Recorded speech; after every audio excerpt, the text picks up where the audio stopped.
This news is brought to you by Shri Guru Tegh Bahadur Khalsa college, Shri Anandpur Sahib, जिला रूपनगर।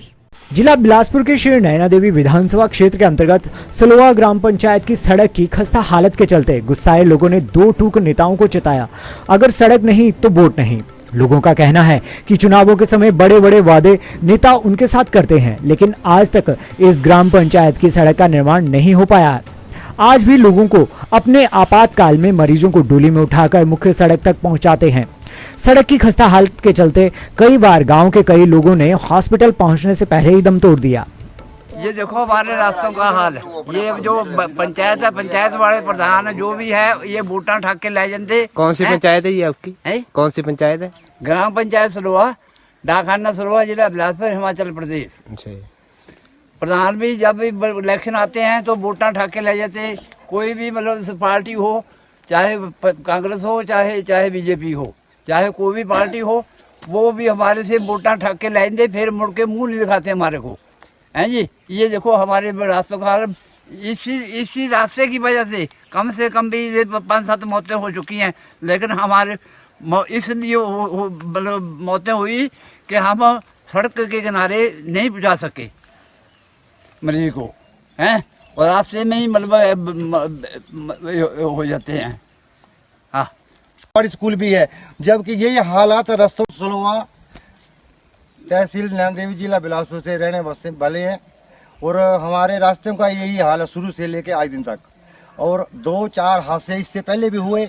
जो आज हादसा हुआ है, ये सुबह शीला देवी को सर्प ने काटा है, और इसके घर वाले का नाम ज्ञानचंद है, जो कि हमारे इधर के रहने वाले हैं। और आज से भी 2-3-4 साल से भी यही चलता आया है, हमें सबके पास गए, परंतु रास्तों का सुधार नहीं हुआ है। और आज भी यही हालात है। और अगर रात को कोई बीमार पड़ जाता है तो हमें ले जाना ऊपर पक्के रोड पे पहुंचाना बड़ा मुश्किल हो गया है। और इससे पहले भी मेरे माता जी भी को बीमार थे, उनको टाइमली हम हॉस्पिटल नहीं पहुंचा सके, और उनकी जबकि हॉस्पिटल में पहुंचाया गया है तो उनकी मौत हो गई है। फिर हमारे चाचा जी का भी यही हाल हुआ है, जबकि उनको भी टाइमली हम पहुंचा नहीं सके, उनको भी उठा के ले जाना पड़ा हमें, उनकी भी मौत हो गई।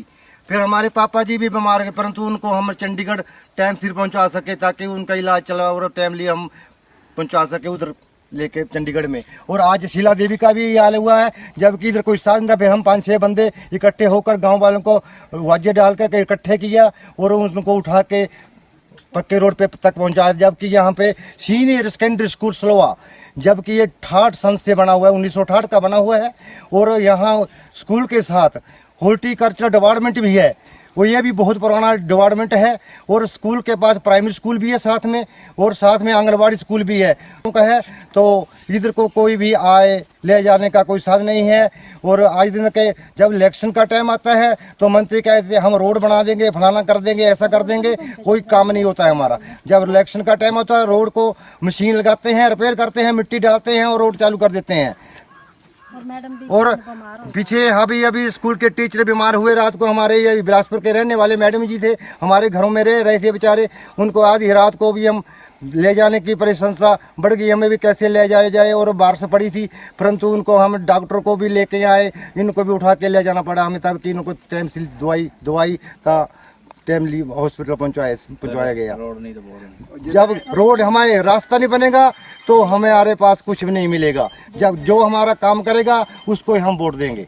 पहला काम हमारी मांग यही है, हमारा जो रास्ता है वो पक्के किए जाए, बस बाकी दूसरी मांग बाद में है। दिव्य हिमाचल टीवी के लिए नैना देवी से राकेश गौतम की रिपोर्ट।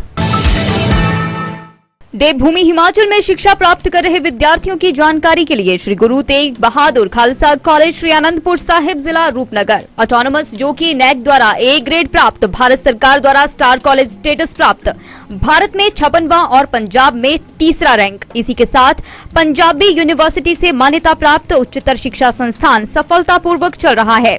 सत्र 2022-23 के लिए दाखिले शुरू हैं। 12वीं के बाद BBA, BSc agriculture, BSc artificial intelligence and data science, BSc honours physics, chemistry, mathematics, medical and non medical, वीवर्क, pharmaceutical chemistry, software development, industrial microbiology, food processing, sustainable agriculture, retail management, hospitality and journalism.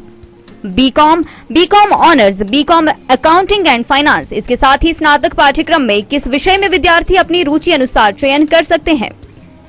इसके साथ ही स्नातकोत्तर में 25 विषयों को चुन सकते हैं। MSc physics, chemistry, mathematics, botany, zoology, MSc artificial intelligence and data science, MSc IT, lateral entry, MA Hindi, Punjabi, history, English, economics, political science, music, vocal, PGDCA.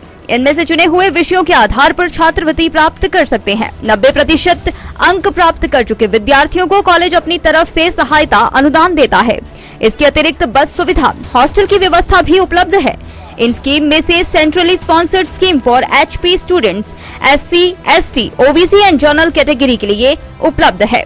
अपने सुनहरे भविष्य के लिए और अपने बच्चों के समावेशी विकास के लिए श्री गुरु तेग बहादुर खालसा कॉलेज में दाखिला लें। अधिक जानकारी के लिए संपर्क करें 9988 119876।